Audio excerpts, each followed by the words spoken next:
James the Red Engine is very proud of his red shiny paint. He's also a mixed traffic engine. He could pull freight cars and coaches. But we already established that. Yes, we've already established that, said James. One day he was at the station. Said Anthony. Well, good morning, Anthony. Nice weather we're having. Is that a new coat of paint you're wearing? Cut the crap, James. Any reason you have my coaches, my branch line coaches?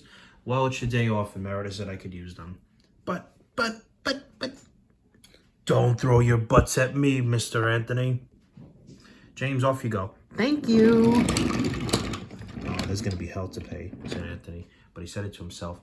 Meanwhile, in Bertie's shed, he was trying to get out of his shed, but the gate had to be open. Come on, driver. Can you be faster with the gates? Will you hurry? My passengers will be waiting. All right. I got this. I got this, boy. So he opened the gates. You gotta learn to be patient. Tell my passengers that, he said.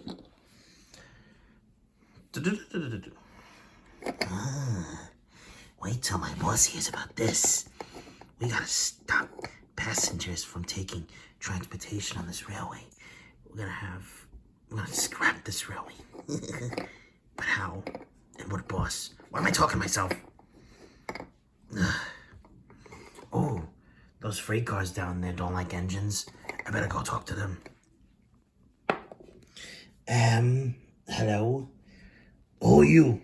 Said Fred. My name is Thimble. I'm a Dalek robot from the hit TV show Doctor Who. Oh, we're not allowed to mention those kind of shows because they're real shows. Aye, but isn't this show very self-aware of other shows? Yes, so what's your point? Well, you don't like the engines either, right? No, especially what Rusty did. Well, I have an idea. I'm going to whisper it to you.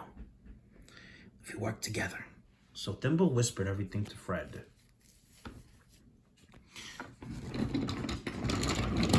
Later, James gave Anthony his coaches back. It's about time, too. Where have you been? We had problems tonight, Anthony. It's a long story. Now I must take these freight cars away. Like I said Anthony, there's going to be hell to pay. But again, he said it to himself, so James heard nothing.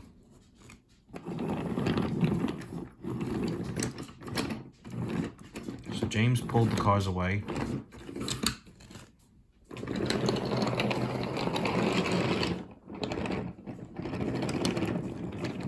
Then he had to stop at the signal to let Gordon pass. Gordon, hurry up. How can I hurry past? You're in the way. You have to wait on this switch for me to pass. Oh. Oops.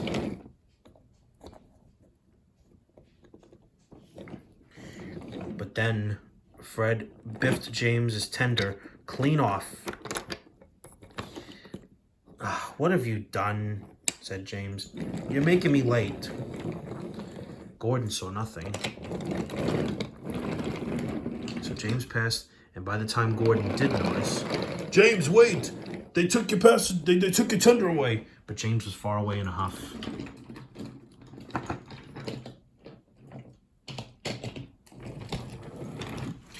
Anthony was at the station when James passed.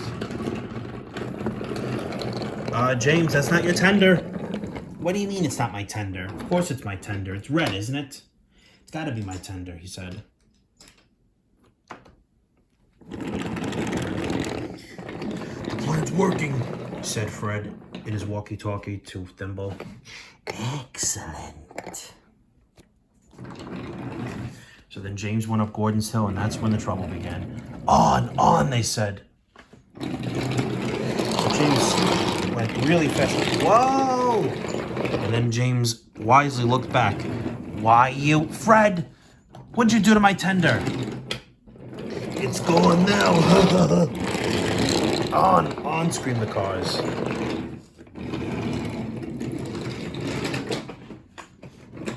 James couldn't stop. I can't stop. Ow. His driver and fireman couldn't apply the brakes because they were in the tender. They fell out with the tender. Oh no! Luckily, a signalman switched the points. And he roared past Marino. Wow! Anthony saw it. I told you hell was gonna pay. Wait a second. Who are you up there? My name's Thimble. When I said there's hell to pay, I didn't mean this was gonna happen. Why did I take your coaches, Anthony? Why? Faster, faster, they said.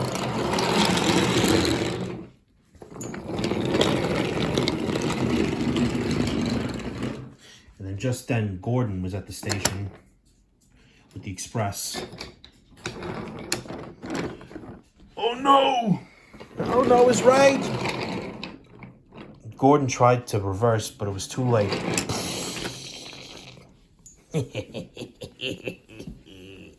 It worked. Now, if only I had an engine I could move. But I can't. So I'm screwed. You're not screwed. We'll take over this rally by knocking other engines down. Let's use Mike's tender next. You'll do no such thing, said a voice. Uh-oh. I gotta go. No, you don't. Thimble, you're coming with me. As your punishment, you're going to be forced to work with Chef. No, I don't want to hear that ghetto talk. No, this is how you make pastries and jelly rolls. You do this and that. You add the dough and the milk. Ugh. As for you, Fred, I thought you learned your lesson when Rusty tore you apart. I suppose we'll have to do it again. No. The accident wasn't your fault, James. But you should be more careful and look back when you have freight cars. Thank you, ma'am, said James. Anthony said to be hell to pay.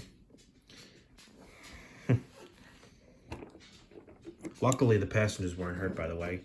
So Gordon pulled James back to where he lost the tender. And as a treat, James actually helped Gordon with the express. And everyone was happy and peaceful. And everyone had a smooth St. Patty's Day. Wait. What? St. Patty's Day? What do you mean St. Patty's Day? It was 3 days ago. It's the first day of spring. And besides, there were no green engines that played any part in this episode. I was supposed to, but I wasn't added. That other video doesn't count. Because the narrator had no idea what was on his mind. He was very bored that day, and he didn't feel like doing any train videos, so you could tell how reluctant he was in his voice. What a way to make a fucking wooden train spoil what I was trying to do. Anyways, sorry it was late, but happy belated St. Patty's Day, but happy first day of spring. So, everything turned out okay in the end. Thimble is now the assistant to Chef, and now talks ghetto like him. And they also became roommates, gay roommates, and they drive in that old broken down car that Percy destroyed. Yay. And he was rewarded with the mail. Fred, once again, has learned his lesson and says nothing at all. Finally, I could take this goddamn hat off. I mean, I'm a forest man, not a leprechaun. Okay, it's true that leprechauns can live in forests and steal, Bananarama tapes. That's mine. Drop it where you are. I don't have one, Birdie. I'm just saying, I'm going back on the fridge. I'm going back in my cave. Tunnel. Nobody disturbed me. Actually, I'll keep it open. Cause accidents. Birdie. Batty. That's not good. Oops, sorry. This episode sucked.